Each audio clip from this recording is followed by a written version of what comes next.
जय हिंद साथियों, मैं उत्तम चौहान आप सभी का पिनक्कल के ऑनलाइन प्लेटफॉर्म पर स्वागत करता हूं। मैं आशा करता हूं कि आप सभी खुश हैं, स्वस्थ हैं और अपनी तैयारी को बहुत ही बेहतरीन तरीके से कर रहे हैं। देखिएगा, आप सभी को पता होगा हम जो है 6500 प्लस टीसीएस जो एमसीक्यू हमारी बुक है, इस बुक का सॉल्यूशन कर रहे हैं, जिसके अंदर मैं आपको साइंस करवा रहा हूँ और साइंस के अंदर हमारा फिजिक्स का क्वेश्चन जो है वो चले हुए हैं। ये जो हमारी बुक है ये जो प्रीवियस पैटर्न है उसके ऊपर बेस है, हिंदी और इंग्लिश मीडियम दोनों में अवेलेबल है। आप इस बुक को खरीद लीजिएगा, ले लीजिएगा, किसी भी नज़दीकी बुक शॉप के ऊपर जो है ये बुक मिल जाएगी। और हम जो है आपको एक्सप्लेन करवा रहे हैं ताकि जो न्यू क्वेश्चन ऐड हो रहे हैं उनकी एक्सप्लेनेशन की जो ज़रूरत पड़ती है वो जो है हम यहाँ पर दे रहे हैं, और उसके साथ कुछ एक्स्ट्रा फैक्ट भी आपको बता रहे हैं। चलिएगा स्टार्ट करते हैं और देखते हैं आज का जो हमारा सेशन है वो क्या रहेगा। फिजिक्स का भी, फिजिक्स के अंदर हम जो है लगभग जो है 50 क्वेश्चन कर चुके हैं। आज का जो हमारा पहला क्वेश्चन है वो ये है, विच of the following material is the conductor of electricity. तो ये हम पहले भी डिस्कस कर चुके हैं कि इलेक्ट्रिसिटी आई हुई है तो कंडक्टर कौन सी चीज़ होती है। किसी भी चीज़ को हम कंडक्टर कब कहेंगे, जब उसका रेजिस्टेंस लो होगा। किसी भी चीज़ का अगर रेजिस्टेंस लो होता है उसको हम कंडक्टर बोलते हैं। ठीक है, इसका मतलब जिसका सबसे कम कंडक्टर होगा, सॉरी, जिसका सबसे कम रेजिस्टेंस होगा वो उतनी ही अच्छी कंडक्टर होगी। तो क्या मैं कह सकता हूँ इसमें जो सिल्वर होता है इसका सबसे कम रेजिस्टेंस होता है, इसीलिए इसको हम बेस्ट कंडक्टर बोलते हैं। बेस्ट कंडक्टर जो होता है, बेस्ट कंडक्टर जो होता है वो आपकी सिल्वर होती है। उसके बाद ग्लास, माइका और जो एबोनाइट हैं ये सारे के सारे आपके इंसुलेटर होते हैं। इनमें किसी प्रकार की इलेक्ट्रिसिटी जो है वो नहीं जाती है, ये सारे के सारे इंसुलेटर होते हैं। इंसुलेटर आप किन्हें कहते हैं, जिनके पास हाई रेजिस्टेंस होता है, जिनके पास हाई रेजिस्टेंस होता है। रेजिस्टेंस, इतना रेजिस्टेंस होता है कि यहाँ से इलेक्ट्रिसिटी पास नहीं हो पाएगी। जिसके पास हाई रेजिस्टेंस होता है उसको हम जो है इंसुलेटर कहते हैं। अगर मैं बात करूं रेजिस्टेंस की, अगर रेजिस्टेंस जीरो हो जाए किसी भी चीज़ का, अगर किसी भी चीज़ का रेजिस्टेंस अगर जीरो हो जाता है तो उस चीज़ को मैं क्या कहता हूँ, इसको मैं सुपर कंडक्टर बोलता हूँ, सुपर कंडक्टर के नाम से जानता हूँ।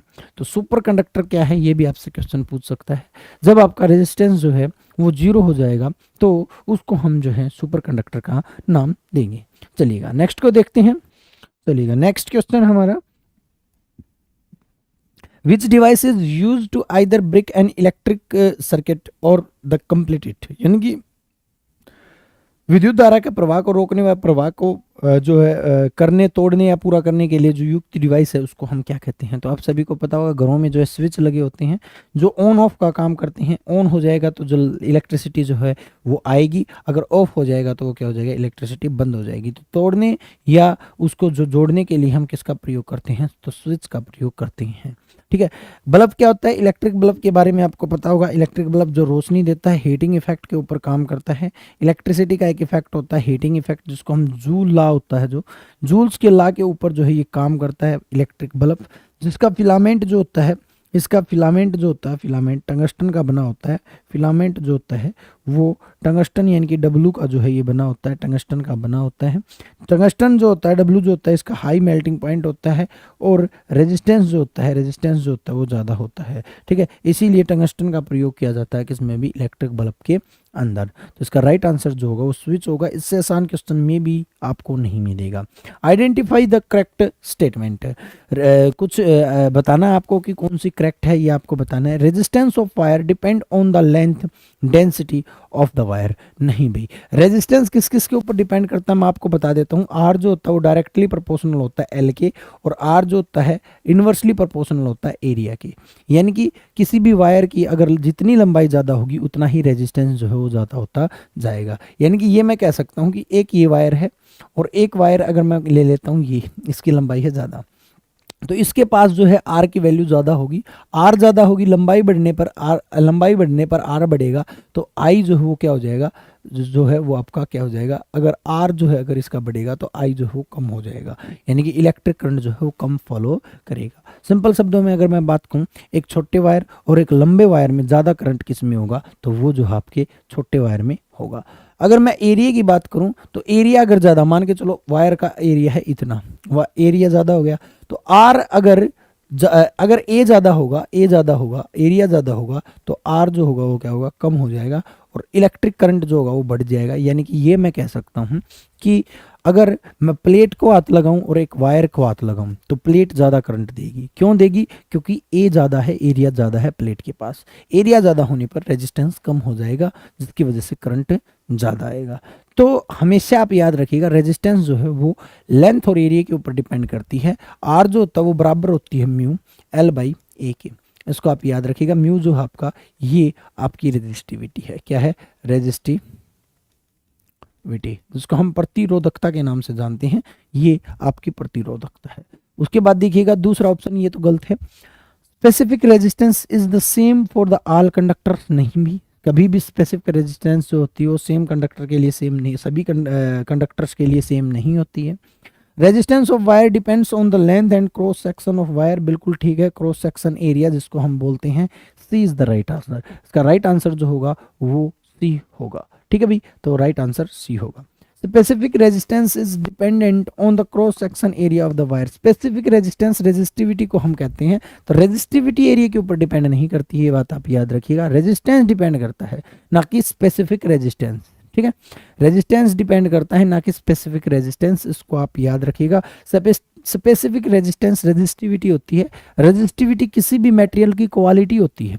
ठीक है, तो इसका राइट आंसर सी होगा, कंफ्यूज मत हो जाइएगा। नेक्स्ट क्वेश्चन की तरफ देखिएगा। A light bulb working on 18 volt battery draws electric current 3 ampere. तो मैं आपको हमेशा बताता हूँ, न्यूमेरिकल करने के लिए आपको वोल्टेज दी गई है, यानी कि V जो दी गई है वो 18 V दी गई है, और यहाँ पर I जो दी गई है वो 3 एम्पियर दी गई है। हमें याद है, अगर आपको याद नहीं है तो ओम्स का लॉ याद करना। ओम्स लॉ के अकॉर्डिंग, ओम्स लॉ जो होता है उसके अकॉर्डिंग V जो होता है बराबर होता है IR के। V जो होता है वो IR के बराबर होता है। यहाँ पर निकालना कौन है? रेजिस्टेंस निकालना, किसी बल्ब का R जो है वो निकालना है। कुछ नहीं है, R को इधर लेके आओ, V बाई I जो है बन जाएगा। कुछ नहीं करना, V बाई I है, V 18 है और I जो है आपका 3 है। तो इससे आप जब डिवाइड करोगे तो 6 आ जाएगा। निकालना रेजिस्टेंस है, तो रेजिस्टेंस की यूनिट ओम होती है। रेजिस्टेंस की यूनिट क्या होती है? ओम होती है। तो इसका राइट आंसर जो होगा वो 6 ओम होगा। तो A is the right answer.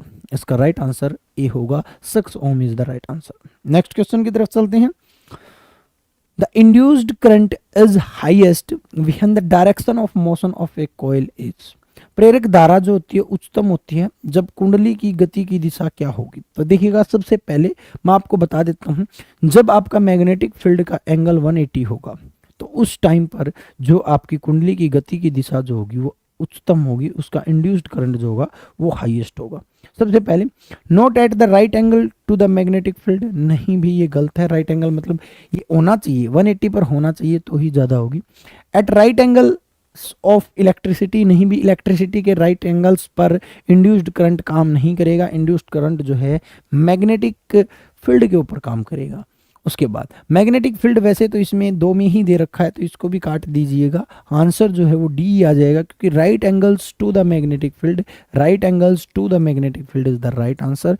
D जो होगा इसका सही आंसर होगा। ठीक है, चलिएगा नेक्स्ट क्वेश्चन को देखते हैं। What do you call the component of identical size that offers a higher resistance to electricity?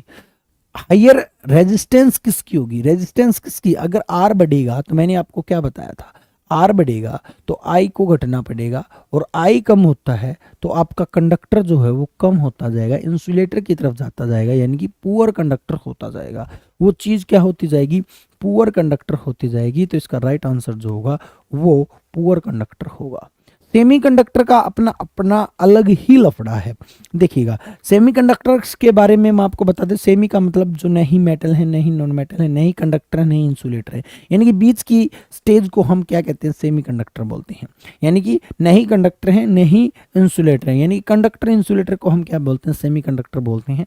Semiconductor mainly germanium और सिलिकॉन होते हैं। मेनली हम सिलिकॉन का प्रयोग सबसे ज़्यादा करते हैं। सिलिकॉन और जर्मेनियम जो होते हैं, जर्मेनियम, ये जो होते हैं आपके सेमीकंडक्टर होते हैं, सबसे ज़्यादा इन्हीं का प्रयोग हम करते हैं।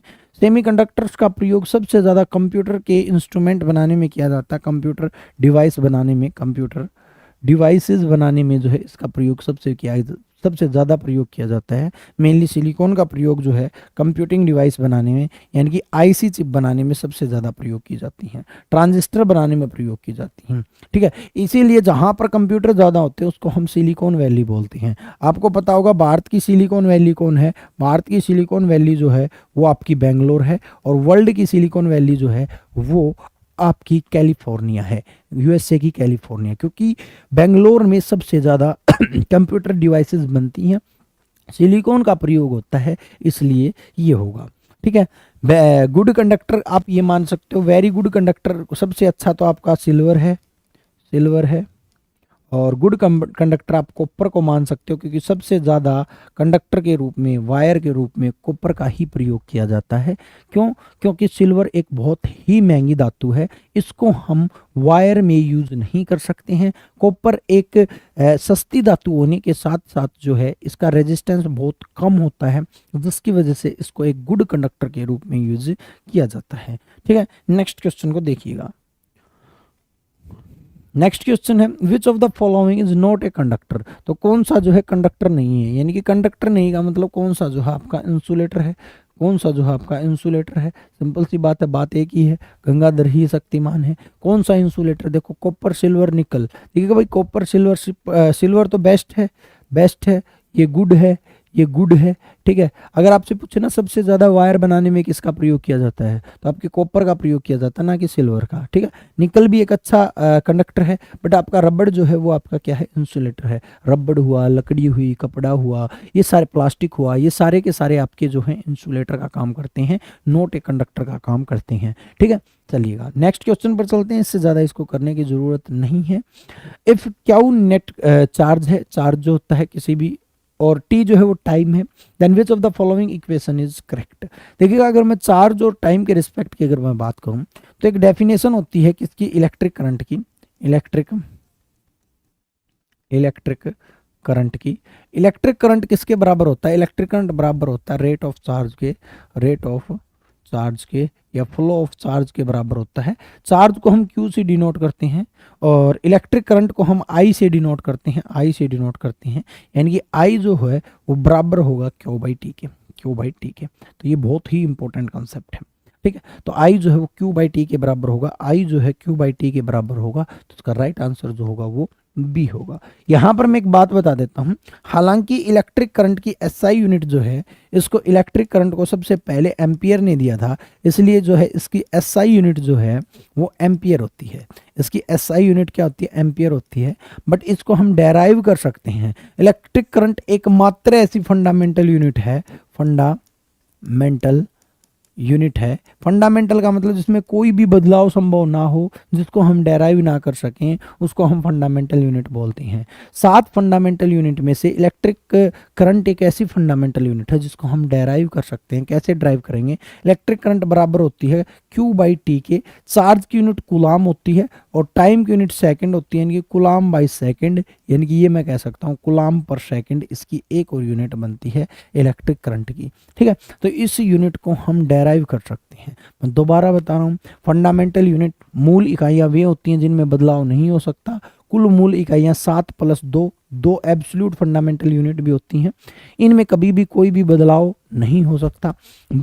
बट एक इलेक्ट्रिक करंट जो है इसको हम डेराइव कर सकते हैं, इसको याद रखिएगा, I = Q/T।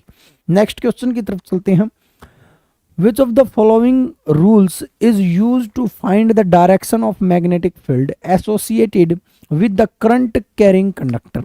किसी धारावाही चालक से जुड़े चुंबकीय क्षेत्र की दिशा ज्ञात करने के लिए निम्नलिखित में से किस नियम का हम प्रयोग करेंगे? तो किसी भी, अगर मैं बात करूं चुंबकीय क्षेत्र की दिशा की, तो ये जितने भी लॉ हैं, flamingo left hand rule, right hand rule, आपने ये पढ़े होंगे। एक दूसरे के ऊपर तीनों उंगलियां जो है लंबवत होती हैं, तो ये सभी चीज़ें आपने पढ़ी होंगी। लेकिन इसके अंदर अगर बात करूं मैं मैग्नेटिक फील्ड की, कौन सा जो है मैग्नेटिक फील्ड की डायरेक्शन बताता है, तो आपका मैक्सवेल का जो कॉर्क स्क्रू का लॉ है, ये जो है हमेशा डायरेक्शन ऑफ मैग्नेटिक फील्ड बताता है।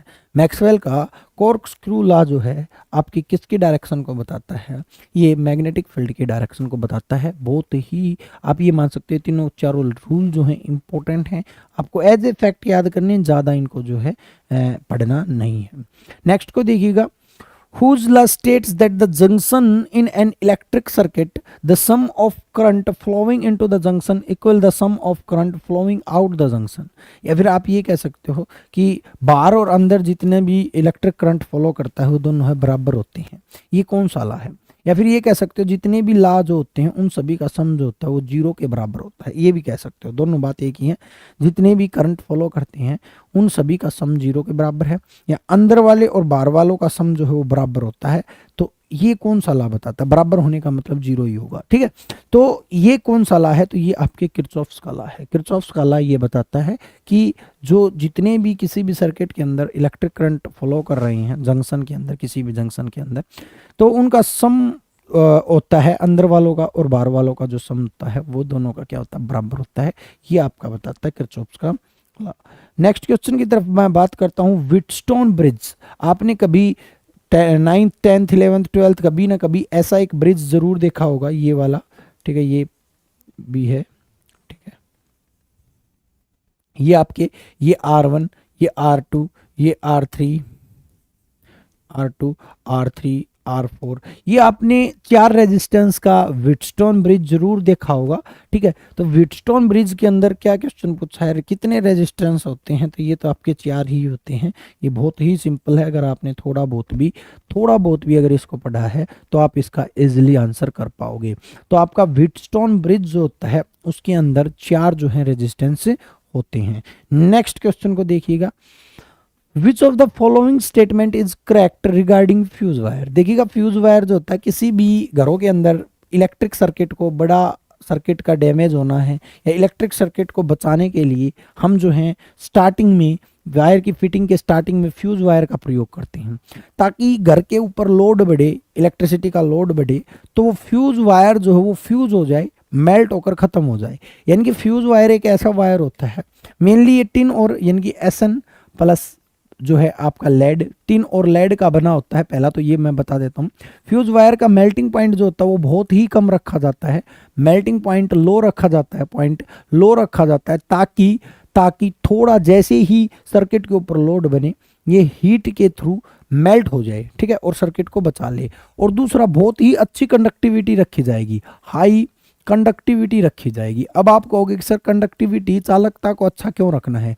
क्योंकि भाई इतना पतला वायर है, इसके अंदर से आपकी को पूरी इलेक्ट्रिसिटी को पार करना है। रेजिस्टेंस नहीं होना चाहिए, रेजिस्टेंस ना के बराबर होना चाहिए, बहुत ही कम रेजिस्टेंस होना चाहिए इस वायर का, यानी कि रेजिस्टेंस बहुत ही कम होगा यहाँ पर, ठीक है। तो यहाँ पर आप देख सकते हो इन तीनों फैक्ट, चारों फैक्ट में से कोई ना कोई एक मिलेगा, करेक्ट आपको बताना है। It is low melting point and low conductivity नहीं। अगर लो कंडक्टिविटी हो गई तो वायर के अंदर से इलेक्ट्रिसिटी अच्छे से जा ही नहीं पाएगी, ये गलत है। हाई मेल्टिंग पॉइंट नहीं, हाई अगर मेल्टिंग पॉइंट होगा तो ये मेल्ट ही नहीं होगा, इलेक्ट्रिसिटी पर लोड होगा। तो it is a low melting point and high conductivity, ये बिल्कुल ठीक है। ज़्यादा कंडक्टिविटी होगी और रेजिस्टेंस जो होगा वो कम होगा। ये 3 फैक्ट हैं आपके किसके भी, फ्यूज वायर के ऊपर। फ्यूज वायर जो है लेड और टिन से बना होता है। फ्यूज वायर जो है हीटिंग इफेक्ट पर काम करता है, हीटिंग इफेक्ट के ऊपर काम करता है, या फिर आप ये कह सकते हो कि जूल्स के लॉ पर काम करता है। जूल्स का जो हमने जूल्स ला जो हमने किया था उसके ऊपर काम करता है। I²RT के ऊपर काम करता है आपका कौन भी, आपका fuse wire. Heater, fuse wire, press व्रेस, ये सब चीज़ें जो हैं आपके हीटिंग इफेक्ट या फिर आपके जूल्स के लॉ पर काम करती हैं। नेक्स्ट क्वेश्चन देखिएगा, why do atom and non polar molecule have no dipole moment. तो किसी भी परमाणु या अद्रव्यीय अणु जो होते हैं उनके अंदर द्विध्रुवीय गुणन क्यों नहीं होता है?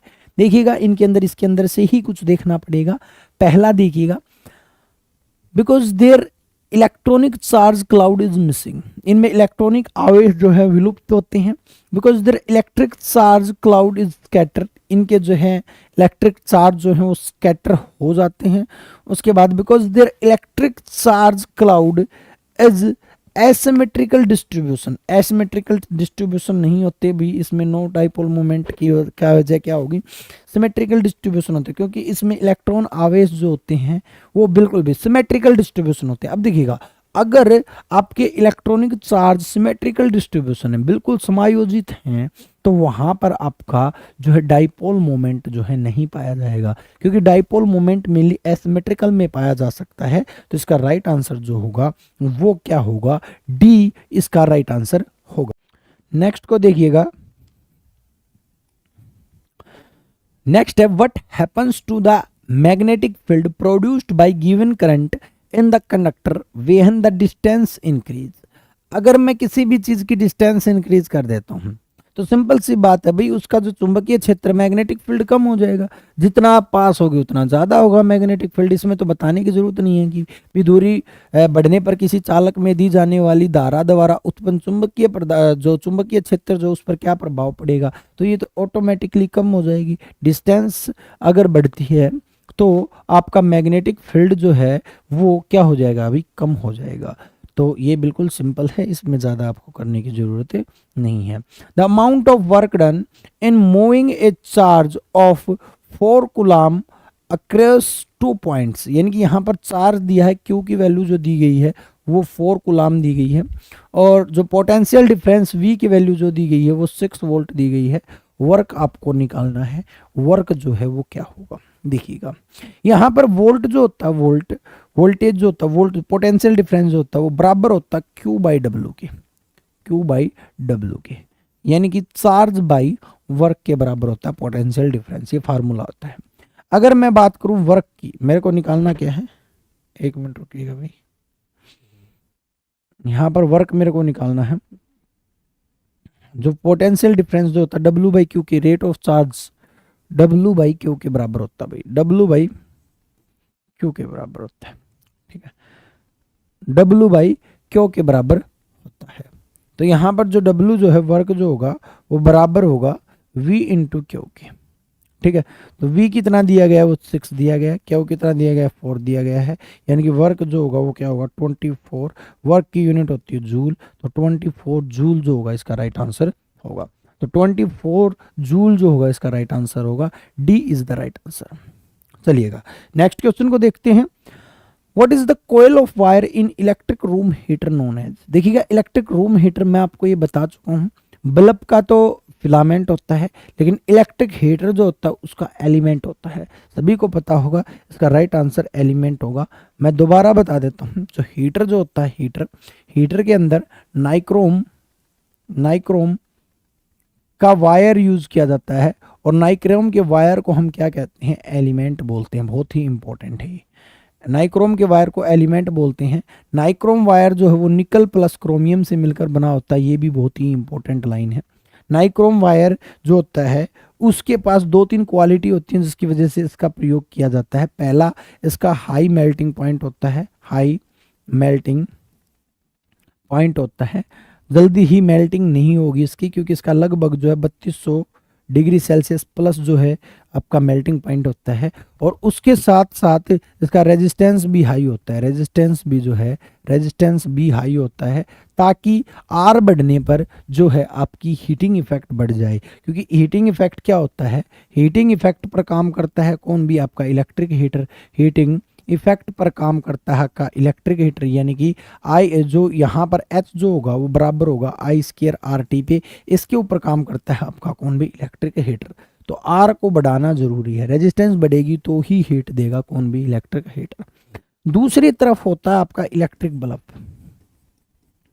इलेक्ट्रिक बल्ब जो होता है ना, बल्ब, यहाँ पर इलेक्ट्रिक बल्ब के अंदर जो है वो फिलामेंट यूज किया जाता है टंगस्टन का, वहां पर फिलामेंट यूज किया जाता है, और हीटर में एलिमेंट यूज किया जाता है। इस चीज को आप याद रखिएगा, ये टंगस्टन यानी कि डब्ल्यू का बना होता है, इसको याद रखिएगा, ठीक है। और फ्यूज वायर भी आपका जो है किसके लीक में काम करता है, हीटिंग इफेक्ट पर काम करता है। फ्यूज वायर जो होता है, फ्यूज वायर की अगर मैं बात करूं तो ये SN प्लस यानी कि टिन प्लस PB यानी कि लेड, इनसे दोनों से मिलकर बना होता है। इसका मेल्टिंग पॉइंट जो होता है वो लो होता है, कंडक्टिविटी जो होती है वो हाई होती है, इस पॉइंट को याद रखिएगा। स्विच किसी भी सर्किट को ऑन या ऑफ करने के लिए हम स्विच का प्रयोग करते हैं, तो ये जो है आपका राइट आंसर होगा। तो D is the right answer. Next question को देखिएगा, which of the following laws is applicable to the force of attraction of repulsion between 2 point charges. तो 2 पॉइंट चार्जेस के लिए पहले तो मैं आपको एक बात बता देता हूं, चार्ज की यूनिट है कूलाम, और चार्ज को किसने डिफाइन किया था? कूलाम ने ही डिफाइन किया था, कि जो कूलाम ने बताया था कि जो फोर्स ऑफ अट्रैक्शन जो होता है वो डायरेक्टली प्रोपोर्शनल होगा टू चार्जेज यानी कि Q1 Q2 by are square यानी कि इसके डिस्टेंस के। ये फोर्स ऑफ अट्रैक्शन का इसने फॉर्मूला बताया था, two between two charges, two charges point के बीच में फोर्स ऑफ जो अट्रैक्शन होगा वो बराबर होगा, या सॉरी डायरेक्टली प्रोपोर्शनल होगा Q1 Q2 by are square. और ये ला किसका था? ये जो आपके कूलाम का ला था, कूलाम का ला था। ठीक है, तो इसको याद रखिएगा, इंपॉर्टेंट है कूलाम का ला। नेक्स्ट पर चलते हैं, identify the correct statement in relation two ampere.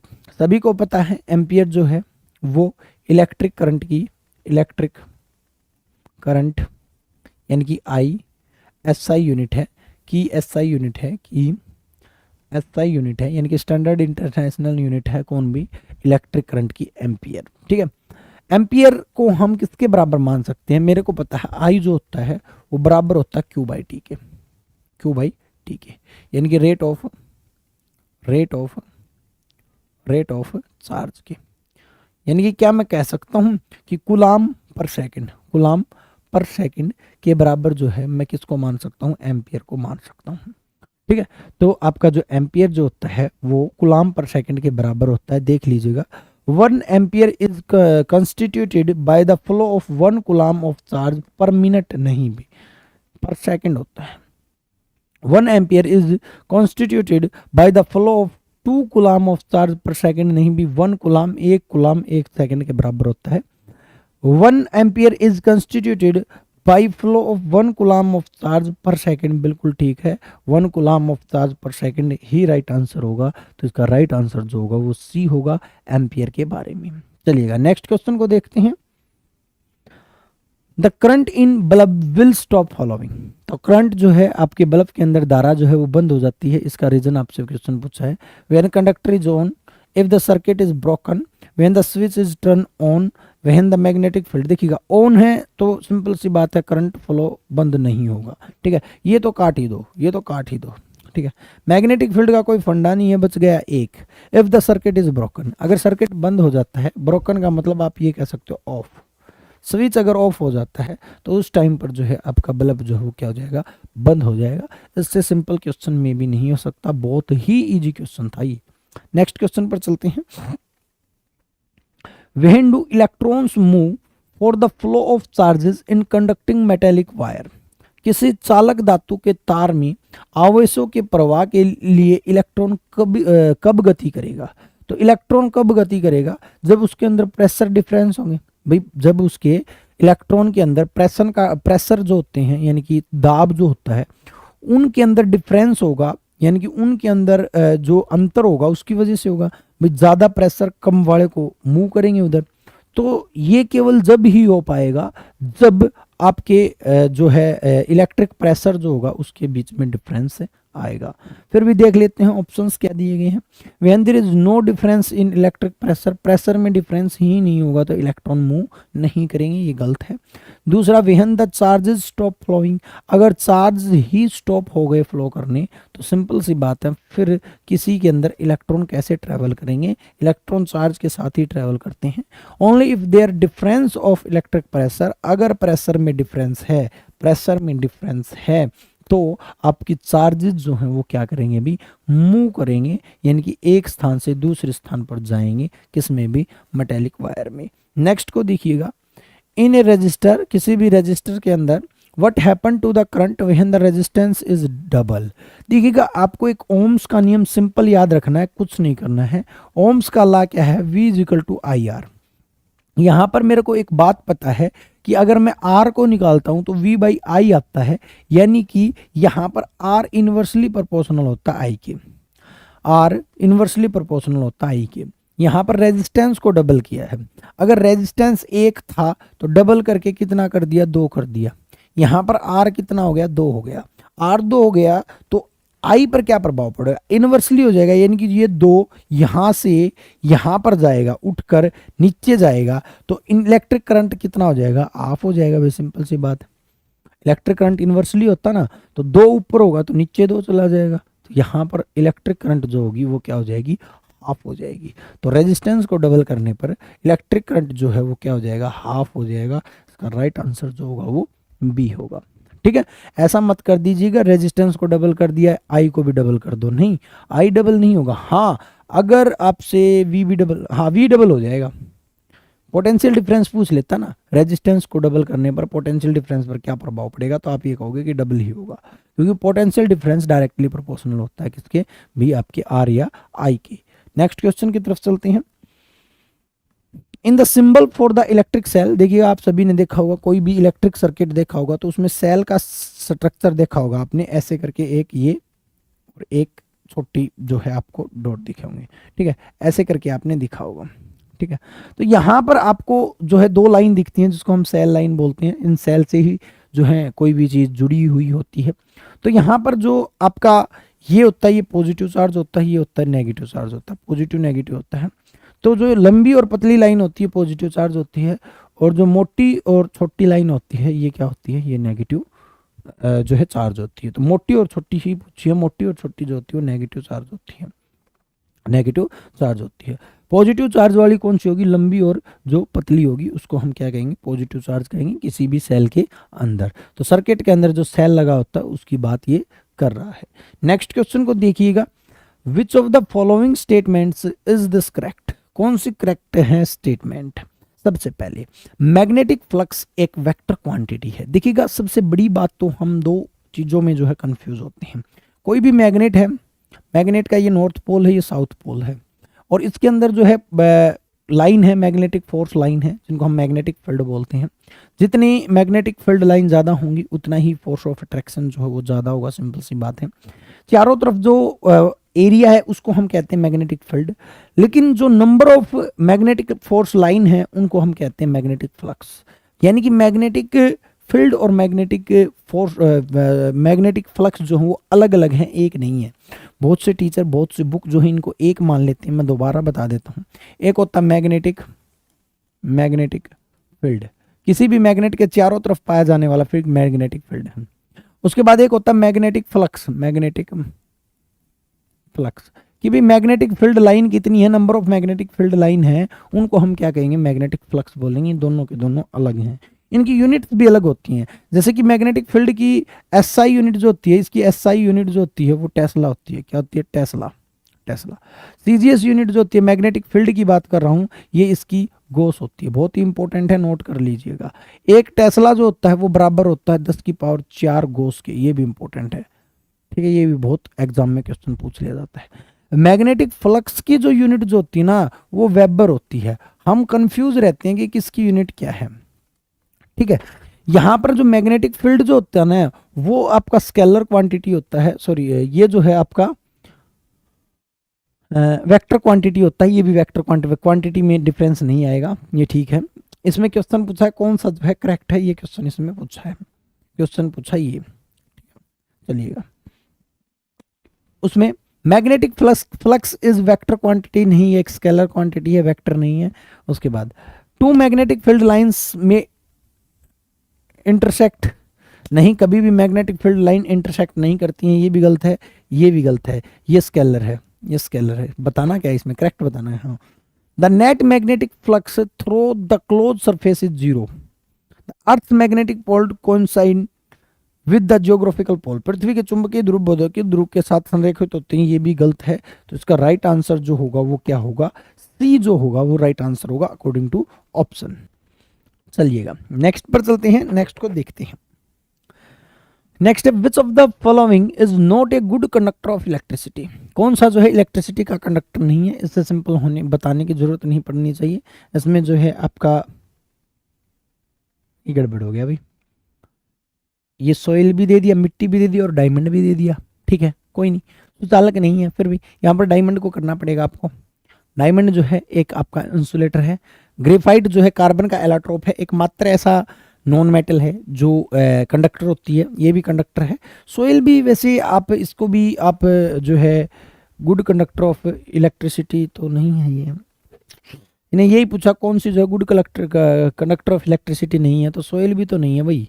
तो ये तो दोनों ऑप्शन हो सकते हैं, नहीं तो डायमंड इलेक्ट्रिसिटी का कंडक्टर है और न ही आपका सोइल इलेक्ट्रिसिटी का कंडक्टर है। कोई भी इलेक्ट्रिसिटी का कंडक्टर नहीं है दोनों में से, लेकिन इसका राइट आंसर जो है आपको क्या करना पड़ेगा, डायमंड ही करना पड़ेगा। क्योंकि अकॉर्डिंग टू क्वेश्चंस की लैंग्वेज के अकॉर्डिंग अगर मैं बात करूं तो डायमंड से ही क्वेश्चन पूछना चाह रहा था, क्योंकि सोइल जो है वो हल्का फुल्का जो है हो सकती है कंडक्टर में भी, लेकिन डायमंड जो है कंडक्टर नहीं हो सकता। तो इसका राइट आंसर जो है सी होगा। नेक्स्ट क्वेश्चन को देखिएगा, who among the following introduced the concept of electric field for the first time. Electric field का जो कंसेप्ट जो है वो किसने दिया था, तो आपके फैराडे साहब जो हैं उन्होंने सबसे पहले जो है इलेक्ट्रिक फील्ड का कंसेप्ट दिया था। वैसे भी आप ऑप्शन नेगलेक्ट कर सकते हो, पास्कल ने प्रेशर को दिया था, प्रेशर को देने वाला व्यक्ति कौन था, पास्कल था।